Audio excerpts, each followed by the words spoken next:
Le Grand Prix de Barcelone approche à grands pas, accompagné d'une directive technique très attendue.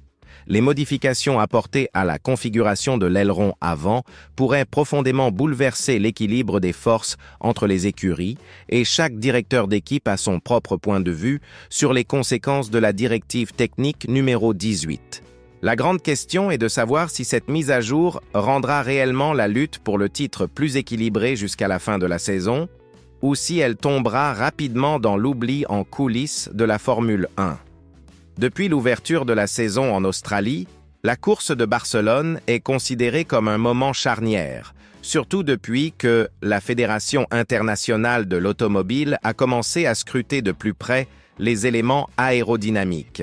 Au fil des courses, la flexibilité de certains composants a été perçue comme une menace potentielle à l'équité de la compétition. Dès le Grand Prix de Chine, des restrictions ont été imposées sur les ailerons arrière. Et à présent, pour la 9e manche du calendrier, la déformation autorisée des ailerons avant passera de 15 mm à 10 mm. Ce changement devrait réduire l'appui aérodynamique en virage, ce qui pourrait nuire à la stabilité et à la vitesse de pointe de plusieurs voitures sur la grille. Beaucoup estiment que McLaren est l'une des écuries ayant le plus profité des zones grises du règlement, bien qu'Andrea Stella insiste sur le fait que leurs rivaux se focalisent sur les mauvais aspects pour tenter de les faire chuter. Dans les moments clés, notamment dans les virages lents et moyens ou sur les longues lignes droites, le comportement des ailerons avant de certaines écuries, comme McLaren et Mercedes, a suscité des soupçons. Ce n'est donc pas un hasard si Ferrari et Red Bull expriment leur mécontentement depuis longtemps, accusant la FIA d'inaction depuis l'année 2024. Malgré cela, McLaren, l'équipe que beaucoup s'attendent à voir pénalisée par ces nouvelles règles, aborde le week-end du Grand Prix de Barcelone avec une grande confiance. Andrea Stella a déclaré qu'il considérait comme un bon signe le fait que les rivaux se concentrent autant sur des éléments soi-disant illégaux sur leur voiture qui, selon lui, n'existent même pas. Et même s'ils existaient, leur présence n'expliquerait en rien la compétitivité de McLaren. Pour lui, plus les autres sont distraits par ce débat, mieux c'est pour le cap que suit son équipe.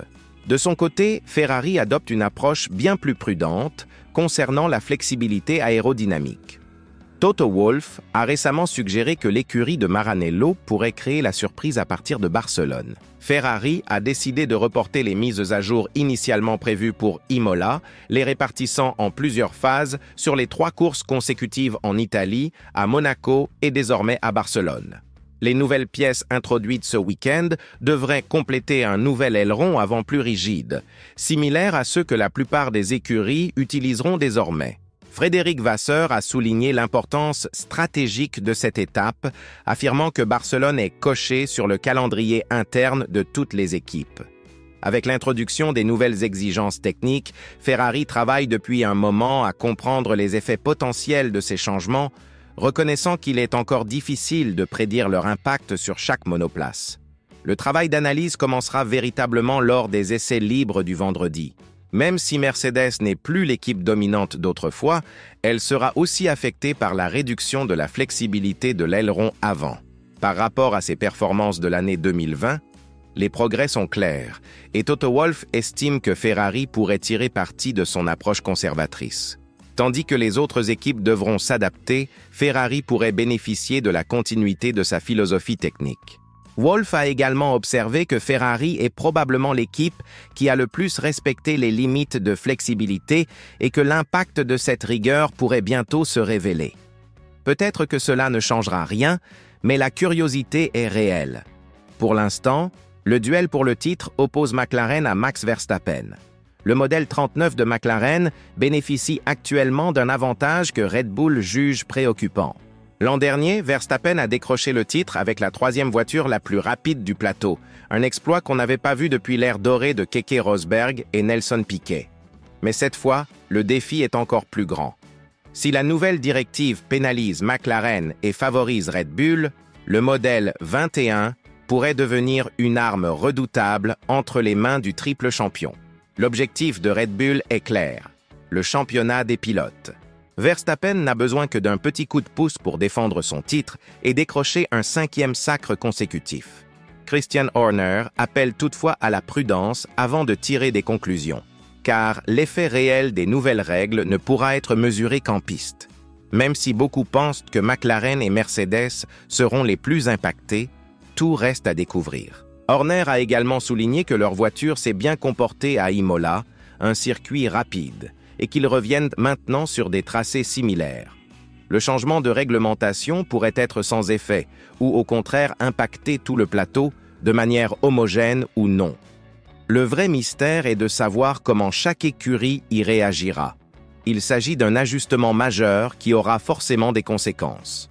Les écuries s'y sont préparées, mais l'effet pourrait être neutre, ou par exemple aggraver la dégradation des pneus. En tout cas, cela ne facilitera pas les choses.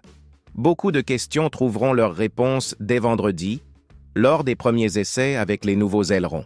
Un autre sujet de débat concerne la gestion thermique des pneus par McLaren. L'équipe a été accusée d'utiliser des matériaux à changement de phase, ou PCM, pour maintenir les pneus à une température idéale plus longtemps. Après que la FIA a rappelé les règles concernant ces matériaux, McLaren a vu sa performance chuter, notamment à Imola, où Verstappen a clairement pris le dessus. Ce détail pourrait s'avérer décisif pour la suite de la saison selon Red Bull. Actuellement, Verstappen accuse un retard de seulement 25 points sur Oscar Piastri au classement général, et la présence de 2 McLaren dans la course au titre pourrait, paradoxalement, jouer en sa faveur. Si les nouvelles règles profitent à Verstappen ou même à Ferrari, seul le temps nous le dira.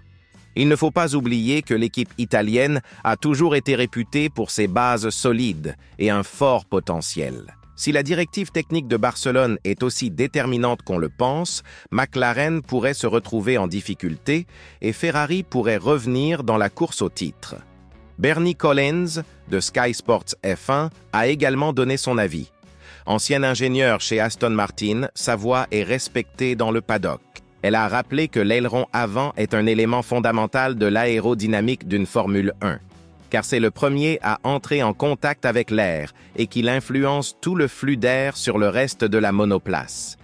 En augmentant sa rigidité, la voiture génère moins d'appui, ce qui peut entraîner une perte de vitesse de pointe et une instabilité dans les virages lents et moyens.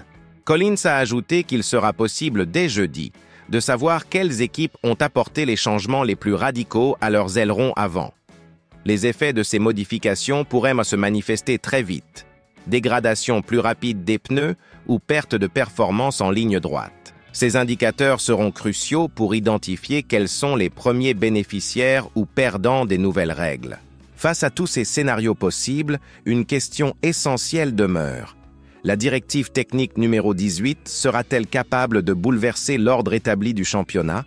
Donnez votre avis dans les commentaires ci-dessous, puis cliquez sur la vidéo qui s'affiche à l'écran pour ne rien manquer des coulisses de la Formule 1.